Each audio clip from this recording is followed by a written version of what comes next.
তালাক কি মায়ের হাতের মোয়া? মনে চাইলো তালাক দিয়ে দিলেন। একটা সম্পর্ক থাকা না থাকার ব্যাপার। এখানে পুরুষরা যেরকম হচ্ছে, অনেক মেয়েরাও আছে, কিছু হলেই বাবার বাড়ি দৌড় দিবে, আবার বেহায়ের মতো সেই সংসার ঠিকই করে। আর এই ঠিক ঠিক বলা পুরুষদের মধ্যে বহু পুরুষ আছে যে চুন থেকে নুন খসলেই বলে না তোর সাথে সংসার করবে। এই ছোট লোকই সবাই করবেন? যুবক ভাইরা যারা আছেন, খবরদার।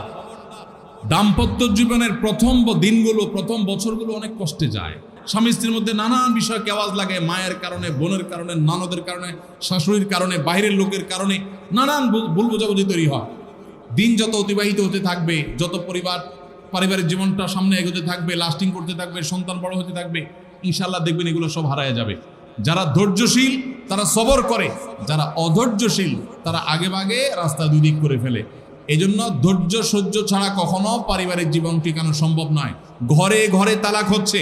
আমি তালাক নিয়ে একটা লিফলেট তৈরি করছি, ইনশাল্লাহ সেটা অচিরেই হাজার হাজার মানুষের কাছে আমরা পৌঁছায় দিব যে বিবাহের আগে তালাক সম্পর্কে সতর্ক হন।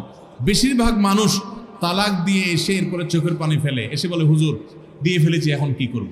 আপনি যদি 3টা তালাক দিয়ে শেষ করে থাকেন, তাহলে সেক্ষেত্রে আপনার স্ত্রীর সাথে আপনার সংসার করার সুযোগ যদি নষ্ট করেন, গোটা পৃথিবীর সব হুজুর একসাথে হয়ে, মক্কা মদিনার ইমাম সাহেব যদি একসাথে হন, আপনাকে আপনার স্ত্রীর সাথে সংসার করার সুযোগ দিতে পারেন না।